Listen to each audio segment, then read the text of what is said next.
So how do I handle the changes I didn't choose? I mean, who wants to handle the changes you didn't choose? I'd rather ignore them or, I don't know, somehow make them go away, hide from them. And no matter what methods you try, sooner or later you get to the point where I have to figure out how to handle the changes I didn't choose. Widowhood comes with so many changes. Like, everything changes. It's mind-boggling when you get up and it's like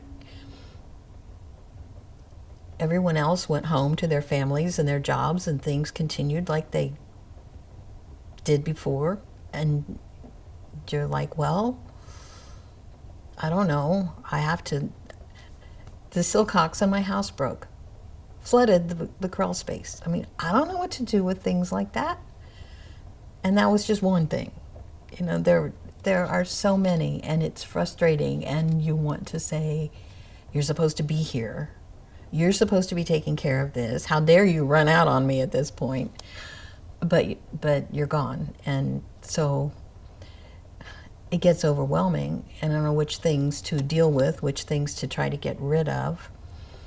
And the frustration doesn't mean I'm not handling it well or I'm not doing it right. It just means, man, there's a lot. And it gets heavy. A lot of your relationships will change. Couples' relationships change when you're no longer part of a couple. Different family relationships change just because the dynamics are so different. And then there's new relationships to figure out. So just navigating all of that, avoiding your own hurt feelings or hurting someone else's feelings, the feeling of, do I still belong here? Was this mine or his or ours, or where does this fit? I don't know where it fits, and I have to figure it out. So it's true that you didn't choose this change, but you do get to choose how to navigate this change.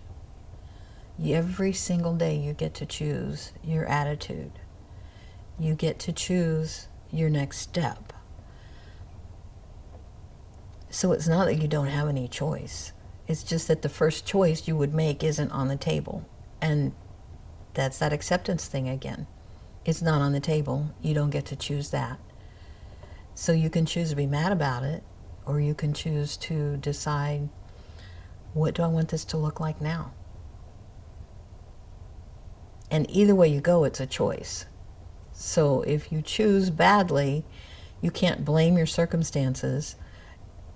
You own choosing badly and choose again. It's never too late. So ask yourself, what is this season trying to teach me about my own strengths? What is this season trying to teach me about relationships, about what I'm strong enough to do or smart enough to do?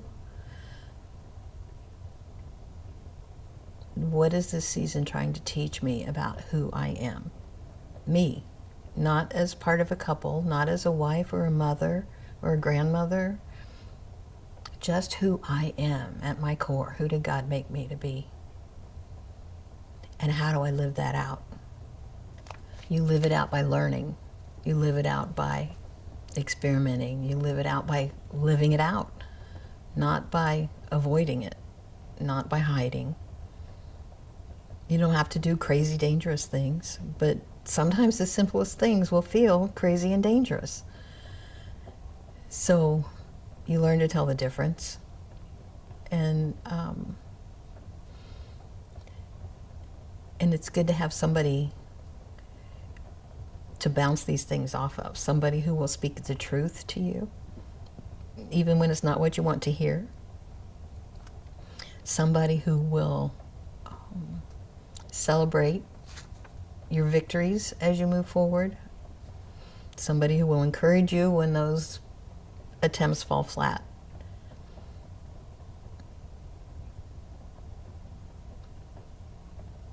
We are not ever meant to do life in isolation. We are not meant to do these things alone. There are things that we have to own, things that we have to take responsibility for. But we can always connect with support, with encouragement, with community. We need community. So as you're going through this process, you are allowed to make mistakes. You're allowed to ask questions. You're allowed to experiment. You're allowed to try something and decide, oh, wait, that's not for me. I don't want that.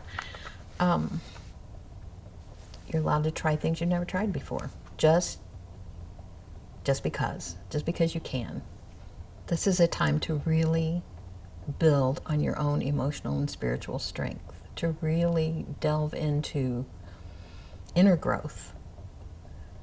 That's part of getting to know who you are and learning what feels good, what hurts, what you have to contribute.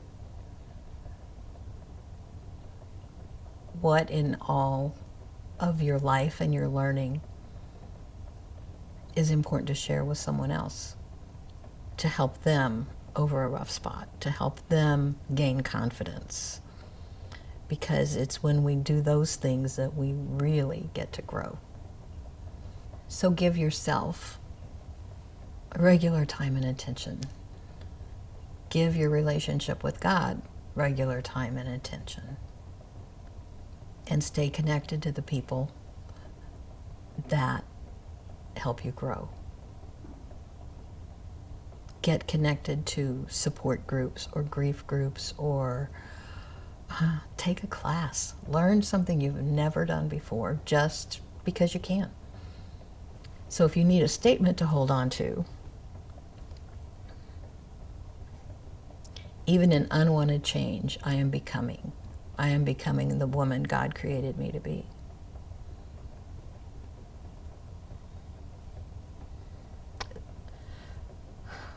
Lord, for the woman facing changes she didn't choose, give her wisdom, courage, and steady peace. Bring safe people around her. Teach her step by step and strengthen her heart for today. Amen.